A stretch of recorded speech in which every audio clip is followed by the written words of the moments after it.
Hello दोस्तों, UPSC allrounder में आपका स्वागत है। चलिए आज बात कर लेते हैं गल्फ स्ट्रीम और लेब्राडोर करंट यानी लेब्राडोर जलधारा में क्या अंतर है। तो आइए इसे समझते हैं। गल्फ स्ट्रीम और लेब्राडोर करंट में अंतर। तो सबसे पहले तो पृथ्वी के महासागरों में कई प्रकार की जलधाराएं बहती हैं, जिन्हें हम समुद्री धाराएं या ओशन करंट्स भी कहते हैं। ये धाराएं जलवायु, मौसम और समुद्री जीवन और मानव की गतिविधियों पर इनका गहरा प्रभाव पड़ता है। आज हम दो महत्वपूर्ण जलधाराओं यानी गल्फ स्ट्रीम जलधारा और लेब्राडोर करंट यानी लेब्राडोर जलधारा के बारे में तुलनात्मक अध्ययन करेंगे। तो आइए पहले इसका परिभाषा और मूल स्वरूप को जान लेते हैं। तो गल्फ स्ट्रीम उत्तरी अटलांटिक महासागर में बहने वाली एक गर्म महासागरीय जलधारा है।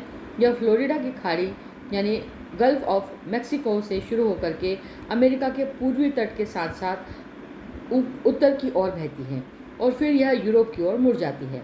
लेब्राडोर करंट की बात कर लेते हैं अब हम। लेब्राडोर करंट एक ठंडी महासागरीय जलधारा है जो अंटार्कटिका महासागर के से हडसन की खाड़ी से निकल करके कनाडा के लेब्राडोर तट तक दक्षिण की ओर बहती है और ये न्यूफाउंडलैंड तट के निकट अटलांटिक महासागर में प्रवेश करती है। अब तापमान आधारित इनके भेद क्या हैं? तो गल्फ स्ट्रीम जो है वो गर्म जलधारा है। यह उष्णकटिबंधीय क्षेत्र में गर्म पानी को ध्रुवों की ओर ले जाती है, जबकि लेब्राडोर जो है वह जलधारा जो है वो ठंडी जलधारा है और यह आर्कटिक क्षेत्र से के ठंडे पानी को दक्षिण की ओर लेकर के आती है। अब उत्पत्ति के स्थान कहाँ पर हैं? तो गल्फ स्ट्रीम जो है वो मैक्सिको की खाड़ी यानी गल्फ ऑफ मैक्सिको में उत्पत्ति इसकी होती है।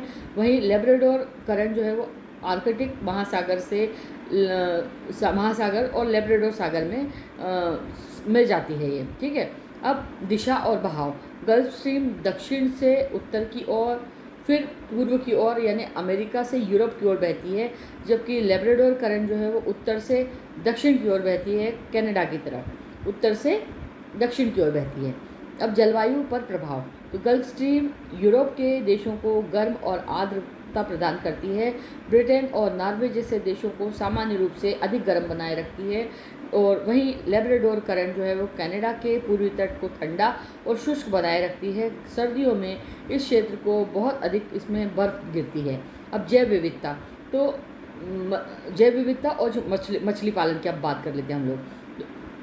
तो गल्फ स्ट्रीम जो है गर्म जल की उष्णकटिबंधीय प्रजातियां यहाँ पर पाई जाती हैं, जबकि लेब्राडोर करंट में ठंडे जल में कोल्ड वाटर में फिश जैसे कॉड, हैकॉर्ड आदि प्रचुर मात्रा में मिलते हैं। न्यूफाउंडलैंड के पास में यहाँ पर ग्रेट बैंक नाम का एक प्रमुख मत्स्य केंद्र है, जहाँ पर दो धाराएं मिलती हैं और दो धाराओं के मिलने से जब ठंडी और गर्म जलधाराएं मिलती हैं न्यूफाउंडलैंड के पास में, तो वहाँ पर धुआं मतलब कोहरा छा जाता है और उस कोहरे की वजह से वहाँ पर बहुत सारी मछलियाँ जो हैं वो वहाँ पर मछली पकड़ने का बहुत प्रमुख केंद्र बन चुका है वो। नौ परिवहन पर प्रभाव। तो गल्फ स्ट्रीम तेज गति से बहती है, जिससे जहाज़ों की गति प्रभावित होती है। यदि धारा के विपरीत दिशा में जाना हो तो ईंधन अधिक खर्च होता है, जबकि लेब्राडोर करंट यह धारा आइसबर्ग को दक्षिण की ओर ले जाती है, जिससे टाइटैनिक जैसी दुर्घटनाएं हो सकती हैं।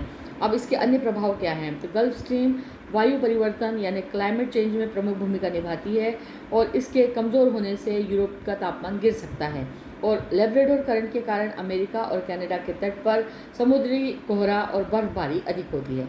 निष्कर्ष क्या निकलता है इससे आइए वो समझ लेते हैं। गल्फ स्ट्रीम और लेब्राडोर करंट दोनों ही अटलांटिक महासागर की महत्वपूर्ण धाराएं हैं, जो पृथ्वी की जलवायु संतुलन, समुद्री जीवन और मानवीय गतिविधियों को प्रभावित करती हैं। एक गर्म और दूसरी ठंडी जलधारा होने के बावजूद दोनों की भूमिका पर्यावरणीय संतुलन बनाए रखने के लिए अनिवार्य है। इनका तुलनात्मक अध्ययन यूपीएससी की और अन्य प्रतियोगी परीक्षाओं के लिए बहुत ही महत्वपूर्ण है और ये परीक्षा में कई बार प्रश्न पूछा भी जाता है। तो अगर आपको मेरा ये सेशन अच्छा लगा है तो आप मेरे चैनल को लाइक, शेयर और सब्सक्राइब कीजिए। लाइक और सब्सक्राइब करने में आपका कोई नुकसान नहीं है और मुझे मोटिवेशन मिलेगा अगर आप मुझे लाइक करते हैं और सब्सक्राइब करते हैं। तो आपसे निवेदन है, प्लीज़ अगर आपको मेरा कंटेंट अच्छा लगता है तो प्लीज़ इसे सब्सक्राइब भी कीजिए।